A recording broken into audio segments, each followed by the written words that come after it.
মোহন ভাই, আপনি জেল খেটেছেন? জি ভাই। কতদিন? 27 দিন। 27 দিন। আপনার পাসপোর্ট, ভিসা, সিআইডিবি সব ছিল? সব ছিল ভাই। তারপর আপনি জেল খেটেছেন? জি। আচ্ছা, সত্যি করে কোন দিনই আপনি কি অপরাধী না অপরাধী না? অপরাধী দেখেই তো ধরছে, না হলে তো ধরতো না। অপরাধটা কি? পাসপোর্ট, ভিসা, সিআইডিবি সবকিছু থাকা সত্ত্বেও আপনাকে জেলে ধরে। আমরা কি বলি? ইমিগ্রেশন ভিসা, এজেন্ট ভিসা আর company visa. By agent visa বলতে কোনো ভিসাই নেই। আপনার পাসপোর্টে কি লেখা থাকে যে এজেন্ট ভিসা? লেখা থাকে না। সো এজেন্ট ভিসা বলতে কোনো ভিসাই নেই। এজেন্ট আর আমার সুবিধার্থে আমরা একটা ভিসা বানাই নিয়েছি, ভিসা বানাই নিয়েছি বলে একটা রেওয়াজ বানাই নিয়েছি যে আমি আমার মতো কাজ করবো, তুই আমার বছরে বছরে ভিসা লাগাই দিবি।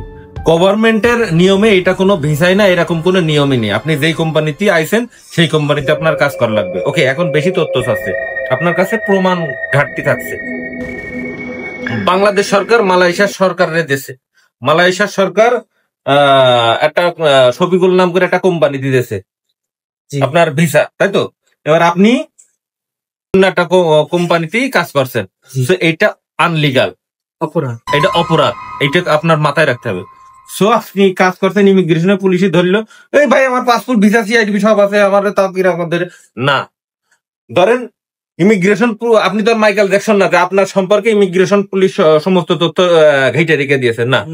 সো আপনাকে দেখবে যে এই যে মামুন, এর ভিসা আছে শফিকুল কোম্পানিতে, এর স্যালারি শিট, স্যালারি বেতন দেয়, স্যালারি শিট আছে, কিন্তু স্যালারি শিট ওই মামুন নামের, শফিকুল নামের কোম্পানিই দেয়। ওর যে আইডি কার্ড, ওই আইডি কার্ডটাও শফিকুল নামের কোম্পানির আইডি কার্ড। এর যদি কোনো একটা পরিবর্তন থাকে তাহলে আপনি সালা, কোথাও না কোথাও মিস্টেক আছে। তো এই জিনিসটা বুঝতে হবে যে ইমিগ্রেশন, আপনি কথা যে ভাই আমি অপরাধী না, তাও আমার আছে মালয়েশিয়া সরকার জেল খাটাচ্ছে, না আপনি অপরাধী ভাই। অপরাধী না হলে তো জেলে নিত। আপনার সাথে মালয়েশিয়া সরকারের দ্বন্দ্ব আছে? না, কোনো দ্বন্দ্ব নেই তো, তাহলে আপনি কিসের অপরাধী? না, আপনি অপরাধী। আপনি আর আমি এজেন্ট ভিসা নামে কোনো ভিসাই নাই, আমরা বানাই নিছি বা আমরা বলি, এটার একটা নাম আমরা দিয়েছি যে আমি এজেন্টের টাকা দেবো, আর এজেন্টে কইছে আমি কোনে কাজ করবো, আমার ব্যক্তিগত ব্যাপার, তুই আমার একটা ভিসা লাগাই দিবি বছরে বছরে, ঠিক আছে? ওই ভিসা আর কোম্পানির ভিসা মানে এটাও সালা, ওইখানে তামপাত থালা। আপনি একই বিল্ডিং এ কাজ করছেন, এরে ধরে নিয়ে যাবে, আমার ছেড়ে দিয়ে যাবে। কি জন্য? আমি আমার স্যালারি শিট, আমার আইডি কার্ড, আমি ধরেন আমি কাকি কোম্পানির কাজ করি, সবকিছু আমার ক্যাডির নামেই আছে, ভিসার থেকে বাতায় নেই। আমার ছেড়ে দেবে, একই বিল্ডিং এ ধরে নিয়ে যাবে। তার মানে এ আছে অন্য সুরাত ফুরাত, এই সুরাত ফুরাতের কোনো দাম নেই, এক সেকেন্ডে যদি দেখতো না সুরাত।